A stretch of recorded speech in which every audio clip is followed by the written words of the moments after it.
Bismillahirrahmanirrahim. Assalamualaikum warahmatullahi wabarakatuh. Alhamdulillahirabbil alamin. Wassalatu wassalamu ala asrofil anbiya'i wal mursalin wa ala alihi wa ashabihi ajmain. Saudaraku sekalian, kita sebagai hamba Allah yang diciptakan oleh Allah dengan segala kelebihan dan kekurangan, dan itulah kesempurnaan hidup kita atau kesempurnaan ciptaan Allah itu seperti itu. Karena dengan seperti itu kita sebagai manusia itu saling melengkapi. Ya, anggaplah sebuah contoh. Kalau kita itu pandai semua umpamanya, kemudian siapa yang mau diajari kalau semuanya sudah pandai? Atau kalau kita itu menjadi orang yang kaya semua, nanti siapa yang membersihkan halaman, mencuci piring, siapa yang jualan, siapa yang menjadi supir, menjadi tukang ojek umpamanya, kalau kaya semua. Kan seperti itu. Jadi kesempurnaan itu beda cara mengartikannya, bukan yang seperti yang saya contohkan tadi. Seperti tubuh kita kan juga seperti itu. Yang namanya sempurna itu ya ada beberapa komponen istilahnya. Di antaranya ya di tubuh kita itu kan ada otak, ada mata, ada mulut, ada tangan, kaki, dan lain sebagainya. Kalau itu kita pahami satu-satu, ya mungkin tidak sempurna. Umpamanya ya mulut kita. Mulut kita kan kelebihannya dia bisanya ya bicara, kemudian makan, kan seperti itu. Dia kekurangannya ya tidak bisa seperti tangan bekerja, megang sesuatu, dan tidak bisa berjalan seperti kaki.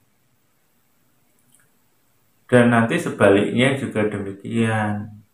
Tangan itu bisa bekerja, tapi tidak bisa makan. Kaki bisa berjalan, tapi juga tidak bisa makan. Tapi saling membutuhkan. Karena kalau tidak makan, kaki dan tangan juga tidak bisa bekerja dan tidak bisa berjalan. Karena nggak ada tenaga. Jadi dari contoh itu, kesempurnaan itu seperti itu, satu kesatuan, saling bekerja sama, saling membutuhkan, dan juga harus saling menghargai, menghormati. Cobalah kalau saling mencela, saling menyalahkan, itu hasilnya apa? Tidak ada hasilnya, sehingga semuanya tidak berfungsi. Contohnya ya tadi, tangan umpamanya, kalau dia mencela mulut, kamu itu bisanya cuma makan sama bicara saja, dicela seperti itu. Nanti mulut bisa saja mencelanya juga. Kamu bisa kerja, kalau tidak saya makan, kamu ya tidak bisa apa-apa. Kalau itu diteruskan, nggak ada yang mengalah. Sehingga hasilnya apa? Mulut kemudian marah, mogok tidak makan. Tangan akhirnya lemes, tidak bisa kerja. Akhirnya tidak bisa kerja, ya tidak bisa dapat makanan. Jadi yang nak dimakan apa? Ya kan? Terus tangan nak bekerja ya tidak bisa, lemes. Seperti itu. Jadi itu menjadi pelajaran bagi kita, hidup kita itu diciptakan oleh Allah sempurna itu, ya saling membutuhkan seperti itu. Tidak bisa hidup sendiri, karena harus membutuhkan yang lain. Maka untuk itu, ya kita harus bisa menjaga kerukunan itu, kedamaian, keharmonisan hidup kita dengan siapapun, termasuk ya dengan tetangga umpamanya. Ya kita harus hidup dengan baik dengan tetangga, karena suatu saat kita akan butuh mereka, butuh ya tenaganya, ataupun paling tidak kalau diundang hadir. Cobalah kalau kita punya hajat terus diundang, hanya sekedar hadir dan dikasih makan. Tapi kalau tidak hadir, tidak datang, kan sedih. Maka untuk itu, kalau kita bermasyarakat, bertetangga, ya harus dengan baik.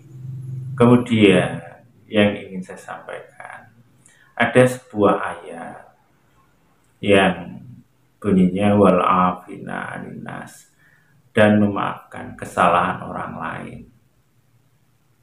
Dan itu ciri orang yang takwa, itu memaafkan kesalahan orang lain. Menurut firman Allah seperti itu. Dan itu hubungannya apa? Ya hubungannya dengan yang saya sampaikan tadi, manusia itu diciptakan sempurna dalam arti dengan segala kekurangan dan kelebihannya.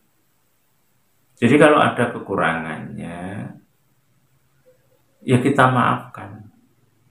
Karena tugas kita yang diberitakan Allah kepada kita itu memaafkan. Dan memaafkan itu bukan hanya diartikan kalau tetangga atau saudara kita yang lain itu melakukan kesalahan kepada kita. Tidak hanya seperti itu, karena ayat itu sifatnya masih umum. Jadi orang itu punya salah, entah itu kepada kita, entah kepada orang lain, entah kepada dirinya sendiri, entah kepada Allah.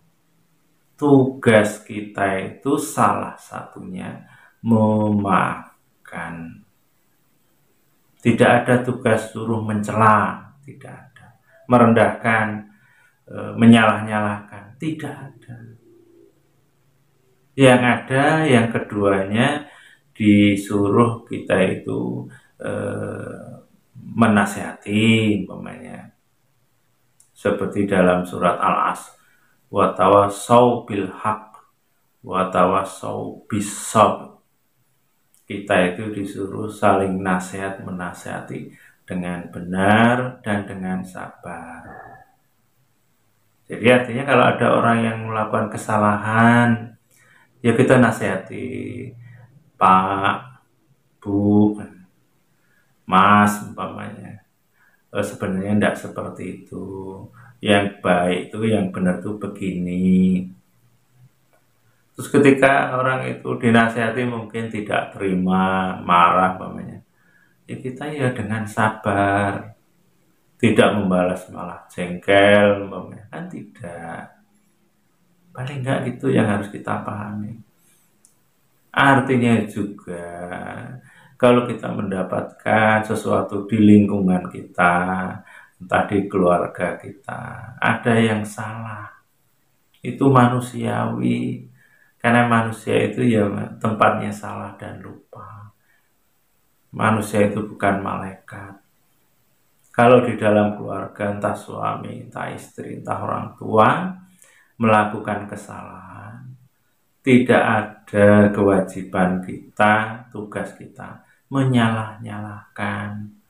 Tidak ada tugas kita itu menyudutkan, memarah-marahi, tidak ada. Ya kembali ke ayat tadi, tugas kita itu memaafkan. Ya namanya manusia salah, Kalau kita bisa meluruskan, ya luruskan, nasihati. Di Al-Quran juga ada ayat yang bunyinya watawasau bisobri watawasau bil marhamah. Jadi nasihatilah dengan sabar dan dengan kasih sayang. Jadi kalau ada yang keliru, kurang pas, ya nasihati. Ya dengan sabar. Ya, sabar itu ya tidak harus emosi, terus pinginnya kamu tuh harus ini, itu, ini. Apalagi dengan kekerasan, tidak. Dan dengan kasih sayang. Jadi nasihatnya itu dengan kata-kata yang penuh kasih sayang. Bukan ada di dalamnya unsur merendahkan, mencela, memaki. Tidak, itu ajaran Islam, agama kita seperti itu. Jadi itulah yang harus kita amalkan di dalam kehidupan kita sehari-hari. Jadi bukan hanya sekedar kita mengamalkan sehari-hari itu kalau sudah sholat 5 waktu, sudah Islamnya mantap, hebat, tidak. Kalau sudah membaca Al-Quran dengan suaranya yang merdu, dengan makhrajnya yang fasih umpamanya. Ya tidak hanya itu, tapi itu tadi ada ayat-ayat yang lain. Bukankah Al-Quran itu kan ayatnya banyak, perintahnya, anjurannya juga banyak. Salah satunya itu, belajarlah kita itu mengamalkan ayat Allah yang terkait dengan maaf tadi. Jadi tugas kita memaafkan, melihat siapapun kok salah keliru, maafkan. Dan ditambah dengan tadi, kalau mau menasehati, nasihati dengan benar dan dengan sabar dan dengan kasih sayang. Dan seperti itu. Ya kalau dicontohkan nasihat dengan anak kecil umpamanya, kalau sekolah kok nilainya merah istilahnya, dapat 5 umpamanya, ya kita nasihati. Nah besok belajarnya yang rajin ya, yang tekun. Kalau guru menerangkan ya dengarkan dengan baik. Mudah-mudahan nanti nilainya lebih baik. Kalau sekarang 5 enggak apa-apa. Namanya sekolah kadang-kadang nilainya ya kecil, kadang besar. Itu enggak apa-apa. Insya Allah anak itu juga senang, tidak ketakutan, nanti disalahkan, nanti dimarahi, sehingga anak itu bisa depresi, stres. Sehingga kalau sering dimarah, namanya orang, kalaupun toh salah, kalau dimarah, disalah-salahkan kan juga tidak mau. Umpama di dalam kehidupan kita itu ada preman punya di pasar itu. Preman kan ya biasanya kan kelakuannya seperti itu. Ya tidak benar. Cobalah kalau kita ketemu terus kita ngomong tidak baik, setan, disetan-setankan, kafir, ya marah. Walaupun dia orang yang belum baik, dikatakan tidak baik, ya tidak terima. Anak juga seperti itu, walaupun dia belum pintar, masih anak-anak, dikatakan dibodoh-bodohkan, pokoknya dimarah, dia tidak berani balas karena orang tua, tapi hatinya sakit, tidak terima sebenarnya. Nah, itu yang harus kita ketahui. Maka agar hal-hal yang tidak kita inginkan itu tidak terjadi, yang buruk tadi, belajarlah sekarang itu ya, belajar memaafkan. Orang salah itu manusiawi. Yang tidak manusiawi, orang salah disalah-salahkan, dimarah, dicela, dihina, seperti itu. Nah ini juga menjadi pelajaran bagi kita kalau kaitannya dengan istilah ngaji tadi. Ngaji itu bukan hanya sekedar membahas tentang cara wudhu, cara sholat, cara puasa, cara menghilangkan najis umpamanya, cara ya macam-macam. Bukan hanya itu, tapi ada yang lain yang juga harus kita pelajari dan kita amalkan. Salah satunya yang kita bahas ini, kita cara mensikapi kalau ada orang lain di sekitar kita salah. Itu juga ada ilmunya tadi. Mensikapinya memaafkan, memohon ampunkan atas kesalahannya. Terus kalau kita ingin menasihati, ya nasihati dengan benar, dengan sabar, dengan kasih sayang. Jangan sebaliknya, ketika ada orang salah, keliru, kita celah. Apa itu sholatnya itu, apa model kayak gitu, umpama itu bacaannya itu ngawur. Nah, itu kan mencela, dan itu nggak memaafkan, dan itu tidak ada kasih sayang, dan tidak sabar. Harusnya sabar, harus kasih sayang, tidak mencela. Nah, itulah yang harus kita ketahui. Jadi kalau ngaji itu harus kafah.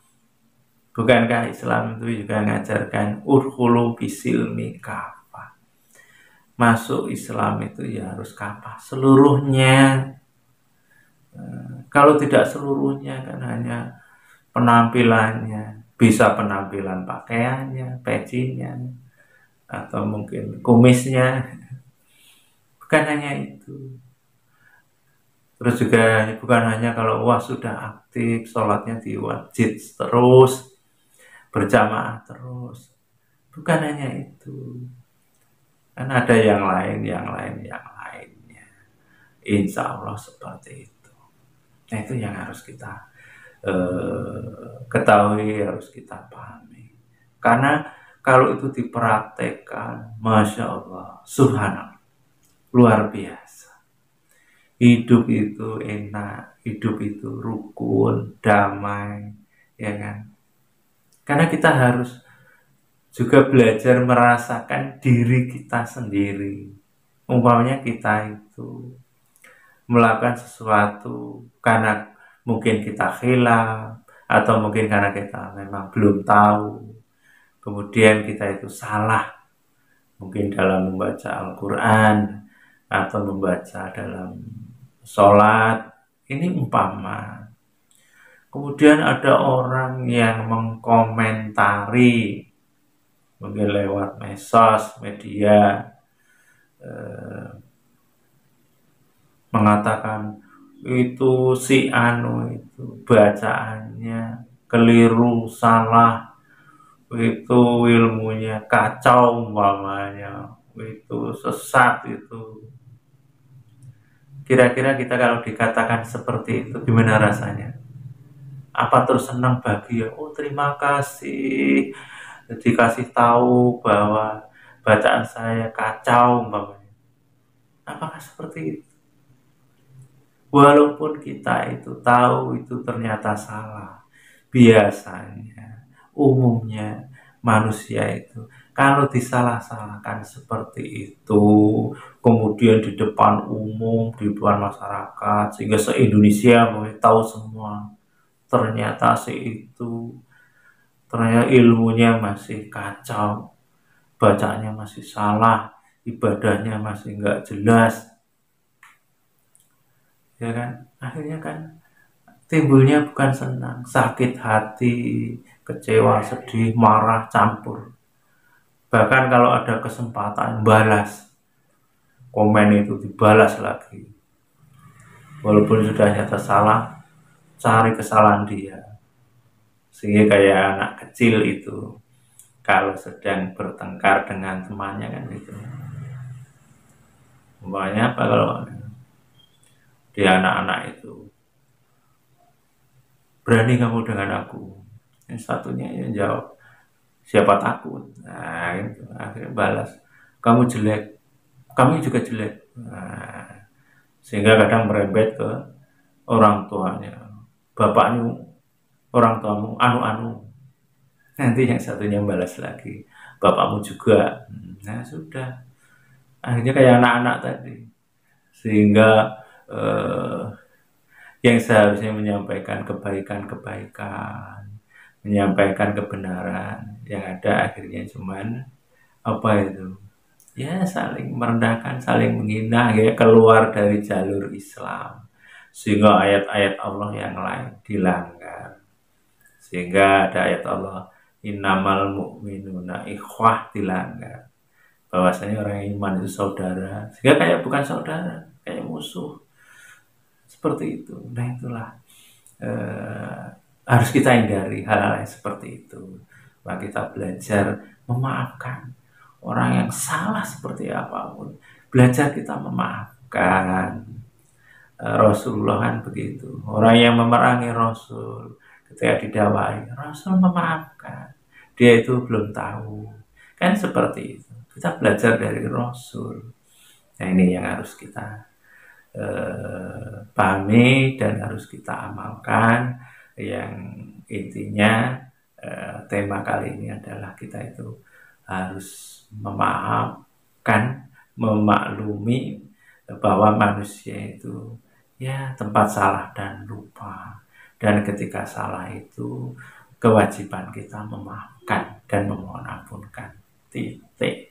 Tidak ada kewajiban atau ayat yang menyuruh kalau ada orang salah dipojokkan, dicela, dihina. Tidak, tidak ada seperti itu. Jadi kalau ada siapapun, kalau dia itu malah melakukan itu, berarti dia ya, ya gimana ya, harus dirubah itu. Ya kita belajar memaafkan juga. Mungkin dia ya perlu ngaji lagi, mungkin dia perlu ya memperbaiki. Ya kita doakan juga, ya Allah ampuni saudara kita yang ya mungkin masih melakukan hal yang keliru. Mudah-mudahan Allah memberi daya, memberi petunjuk, sehingga dia jadi orang yang rendah hati, walaupun dia lebih ngerti tapi tidak menunjukkan meninggikan dirinya, dia tetap rendah. Paling tidak juga mengatakan, kalau ada saudara saya yang salah, ya mungkin saya juga punya salah, walaupun mungkin persoalannya lain, sehingga disitulah kita saling memaafkan. Kita memaafkan kesalahan mereka, mereka diharapkan juga memaafkan kesalahan kita. Insya Allah seperti itu. Termasuk mendoakan tadi, kita mendoakan dia agar mendapat hidayah, dia mudah-mudahan juga mendoakan kita agar dapat hidayah. Insya Allah seperti itu. Seperti doa-doa kita di dalam sholat, kita kan mendoakan orang lain, umpamanya salam ketika di akhir sholat, itu salam itu kan mendoakan orang-orang yang sekitar kita, dan itu kan bukan hanya kita, orang lain, orang yang beriman yang lain juga sholat, dia juga menengok kanan kiri, dia memberi salam kepada orang-orang yang sekitarnya, jadi saling mendoakan, jadi saling mendoakan, memaafkan, bukan saling mencela. Insya Allah seperti itu. Nah mudah-mudahan apa yang saya sampaikan ini, yang ya sederhana ini, ada manfaatnya, insya Allah. Kalau apa yang saya sampaikan ada yang keliru, kurang benar, saya mohon maaf. Kepada Allah mohon ampun. Akhir kalam. Assalamualaikum warahmatullahi wabarakatuh.